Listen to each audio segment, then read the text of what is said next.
आदर्श शिक्षा निकेतन high school. हम civics का 5th लेसन पढ़ रहे थे, क्लास 8। हम 5th का लेसन पढ़ रहे थे, जिसमें मैंने कल न्यायपालिका के बारे में बताया था आपको, और स्वतंत्र न्यायपालिका क्या होती है उसके बारे में बताया था। तो भारत में आज हम पढ़ेंगे अदालतों की संरचना कैसे होती है। कि हमारे देश में 3 अलग अलग स्तर पर अदालतें होती हैं। ठीक है, कितने स्तर पर होती है? 3 पर।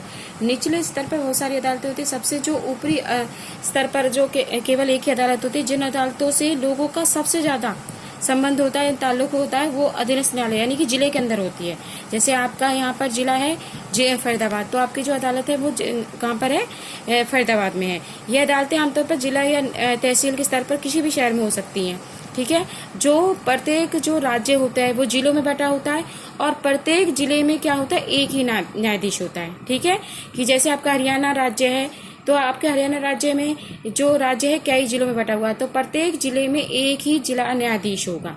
ठीक है, और प्रत्येक राज्य में एक उच्च न्यायालय होगा। जैसे आपका उच्च न्यायालय हरियाणा में कहाँ पर है? चंडीगढ़ में, जिसको उच्च न्यायालय कहते हैं, यानी कि हाई कोर्ट कहते हैं।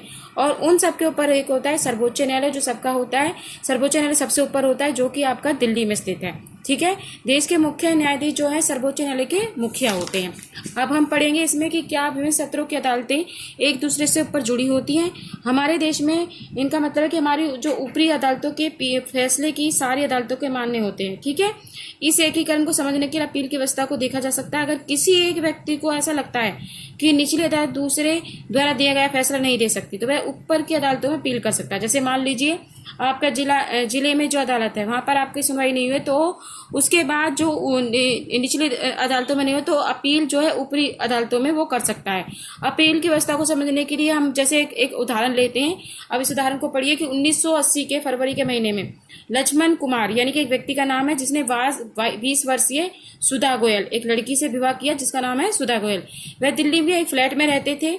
ठीक है, और लक्ष्मण के साथ उसके परिवार भी रहा करता था, जिसमें उनका भाई है और परिवार भी रहते थे। 2 दिसंबर 1980 को, ठीक है, जो लक्ष्मण की वाइफ है सुधा, उसको उसके अस्पताल में मौत हो जाती है, और वह जली हुई थी। सुधा के घर वालों ने अदालत में मुकदमा दायर किया कि जब वह निचली अदालत के सामने मुकदमा दायर किया कि भाई 4 पड़ोसियों को भी गवाह पर बुलाया गया।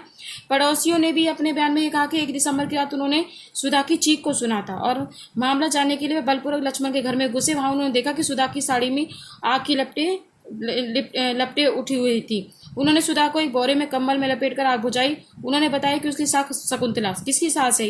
सुधा की, उसके ऊपर मिट्टी का तेल छिड़का, लक्ष्मण ने उस पर आग लगाई थी। मुकदमे के दौरान सुधा के परिवार और एक पड़ोसी ने कहा कि सुधा के ससुराल वाले उसके साथ बहुत ज्यादा मारपीट करते थे।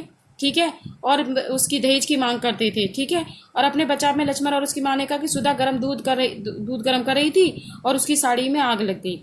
ठीक है, उसके बाद जो साक्ष्य यानी सबूत जो थे, उसको निचली अदालत में लक्ष्मण ने उसकी मां शकुंतला और जेठ सुभाष चंद्र दोषी को करार दिया, यानी तो उनको तीनों को क्या सुनाई गई? मौत की सजा सुनाई गई। उसके बाद क्या हुआ? 1983 में, ये तो केस था 1980 का। 1983 में क्या हुआ था कि नवंबर के महीने में तीनों आरोपियों ने इस फैसले के खिलाफ उच्च न्यायालय में अपील की।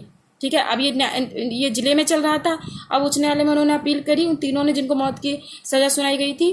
तो उसके बाद क्या उच्च न्यायालय ने फैसला किया कि सुधा की मौत एक दुर्घटना थी और मिट्टी के तेल जलने से ही उसकी हुई थी। तो तीनों जो अपराधी थे उनको बरी कर दिया गया।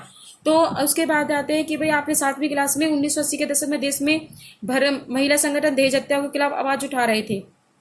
उन्हें इस बात का दुख था कि भाई किस तरह से अदालतें इस तरह घटनाओं में दोषियों को दंडित नहीं कर पा रही है। उच्च न्यायालय के अतिरिक्त फैसले ने ऐसी जागरूक महिलाओं को काफी परेशान कर दिया। उन्होंने कई जगह धरना प्रदर्शन किए लेडीजों ने। उच्च न्यायालय के फैसले के खिलाफ सर्वोच्च न्यायालय में एक अपील दायर की। यह appeal Indian federation of women lawyers नामक संगठन की तरफ से दायर की गई। तो उसके बाद क्या हुआ? 1985 में सर्वोच्च न्यायालय ने लक्ष्मण और उसकी मां और भाई को बरी करने के फैसले के खिलाफ अपील पर सुनवाई कर दी। किसने की थी? सर्वोच्च न्यायालय ने। वकीलों के तर्क सुनने के बाद सर्वोच्च न्यायालय ने फैसला दिया कि उच्च न्यायालय के फैसले से अलग था। तो सर्वोच्च न्यायालय ने लक्ष्मण और उसकी मां को तो दोषी पाया, लेकिन सुभाष चंद्र को आरोपों से बरी कर दिया, क्योंकि उसके खिलाफ कोई भी सबूत नहीं थे। ठीक है, इसके बाद आता है कि विभिन्न व्यवस्था की विभिन्न शाखाएं कौन सी हैं। दहेज हत्या का यह मामला समाज के विरुद्ध अपराध की श्रेणी में आता है। ठीक है, और इसमें फौजदारी कानून के अलावा हमारी विधि व्यवस्था दीवानी या सिविल, ये संबंधित मामलों की आती है। यानी कि ये एक तरह से केस होते हैं जो कि आपके दीवानी और सिविल पर संबंधित होती है। तो फौजदारी और दीवानी कानून के बीच फर्क को समझने के लिए हम नीचे तालिका पढ़ेंगे। जैसे ये देखिए, यहाँ पर फौजदारी है और यहाँ पर दीवानी। ये क्या है आपके, ये केसेस होते हैं जो कि आपके अदालतों में होते हैं। तो इसमें क्या है, फौजदारी में ये ऐसे व्यवहार या क्रिया से संबंधित होते हैं जिन्हें कानून में अपराध माना गया है। जैसे उदाहरण के लिए चोरी, दहेज के लिए औरतों को तंग करना या हत्या कर देना, किस में आएंगे, फौजदारी में आएंगे। अब दीवानी में पढ़िए, इसका संबंध किसी विशेष अधिकार के उल्लंघन के या अवहेलना से होता है। उदाहरण के लिए जमीन, चीजों की खरीदारी, किराया, तलाक आदि से होता है। ये किस में आता है, दीवानी कानून में आता है। उसके बाद आप पढ़ेंगे फौजदारी में। इसमें सबसे पहले आमतौर पर प्रथम सूचना प्राथमिक जो पुलिस लिखती है, FI दर्ज जो कराई जाती है, इसके पुलिस अपराध की जांच करती है। और इसमें क्या करती है, दीवानी में प्रभावित पक्ष की ओर से न्यायालय में एक याचिका तैयार की जाती है। अगर मामले से किराए से संबंधित है तो मकान मालिक या किराएदार के मुकदमे दायर कर सकती है। उसके बाद फौजदारी में होता है कि अगर व्यक्ति दोषी पाया जाता है तो जेल भेजा जा सकता है, उस पर जुर्माना किया जा सकता है। ये किस में होता है, फौजदारी में होता है। और यहाँ पर यह होता है कि अदालत राहत की व्यवस्था करती है। उदाहरण के लिए अगर मकान मालिक और किराएदार के बीच विवाद हो तो अदालत यह आदेश दे सकती है कि किराएदार मकान के मालिक को खाली करे या बकाया किराया चुकाए। ठीक है, आज के लिए इतना ही। नेक्स्ट अगली क्लास में करेंगे, परंतु सभी बच्चे जितना ये पढ़ा है इसको सभी रीड करेंगे।